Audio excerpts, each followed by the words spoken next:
राजस्थान में paper leak और भर्ती में हो रहे विभिन्न घोटालों से जो प्रभावित युवा हैं, लाखों युवा जो बहुत हताश थे, निराश थे, उनमें हाल ही में राजस्थान एसओजी द्वारा की गई प्रभावी कार्रवाई से एक आशा की किरण जगी है।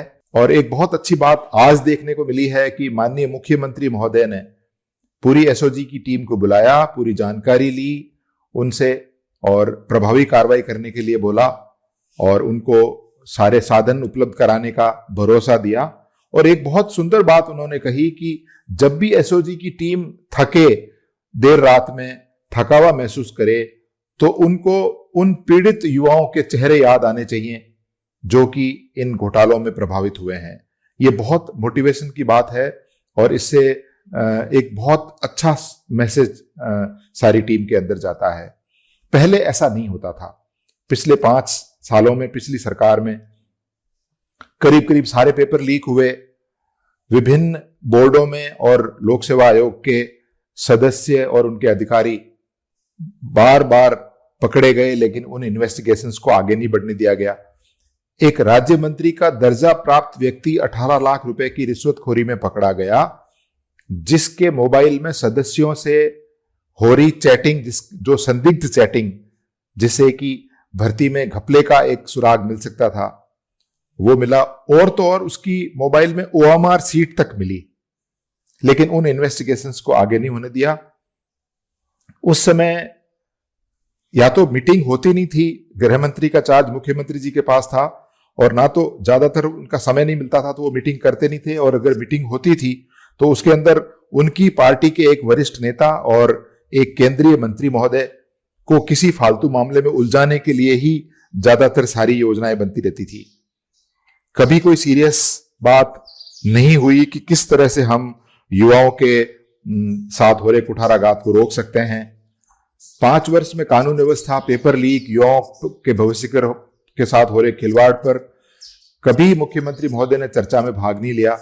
इस संबंध में बहुत चर्चाएं हुई। तत्कालीन समय में विधानसभा में माननीय कटारिया साहब ने इसको बहुत प्रभावशाली तरीके से उठाया था और माननीय विधायकों ने सैकड़ों प्रश्न इस पर पूछे थे, लेकिन एक भी प्रश्न का उत्तर तत्कालीन मुख्यमंत्री जी ने स्वयं नहीं दिया, बल्कि किसी एवजी मंत्री ने दिया, जिससे ये साबित होता है कि कितनी प्रायोरिटी थी उस समय इन विषयों पर।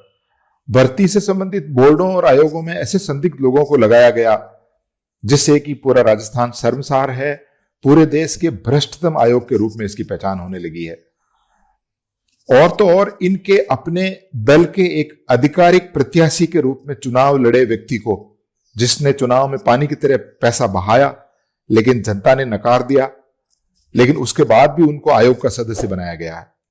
ऐसे ऐसे लोगों को आयोग का सदस्य बनाया गया जिनके बारे में आम जन बहुत संदिग्ध छवि रखता था। आप विश्वास नहीं करेंगे, ऐसे ऐसे लोग भर्ती में और आयोग में सदस्य बन गए जिनको आप एक संविदा कर्मी की भर्ती के अंदर भी नहीं रखना चाहेंगे। शीर्ष संस्थाओं की दुर्गति पिछली सरकार में माननीय गहलोत साहब के समय पर उनके अपने निजी और राजनीतिक स्वार्थों के चलते खूब की गई। राजस्थान के लाखों युवा बद्दुआ दे रहे हैं, बेचारे गरीब। मैं देखता हूं इनको पार्कों के अंदर, रेलवे स्टेशनों पर, जहां पर भी इंटरनेट उपलब्ध है, उनको तैयारी करते हुए देखता हूं, तो इनके साथ, इनके भविष्य के साथ हो रहे खिलवाड़ को देख करके मैं अंदर से सिहर जाता हूं। मैं एक छोटे से गांव का रहने वाला हूं जो जिला मुख्यालय से भी 90 किलोमीटर दूर है। मैं सोचता हूं अगर उस समय ऐसी भ्रष्ट व्यवस्था रही होती तो मेरे जैसा व्यक्ति तो सेवा में नहीं आ सकता था। ऐसे नेतृत्व को सोचना चाहिए कि इन संस्थाओं में जिन लोगों को हम भर्ती कर रहे हैं वो अगले 35 साल तक राजस्थान की सेवा करेंगे।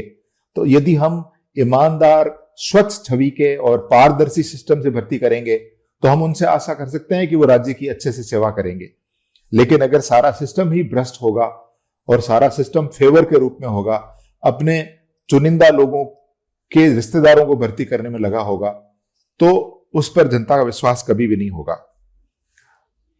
ऐसे नेतृत्व को यह सोचना चाहिए कि वो आज हैं, कल रहेंगे, ना रहेंगे, लेकिन संस्थाएं रहेंगी, राज्य रहेगा, राष्ट्र रहेगा।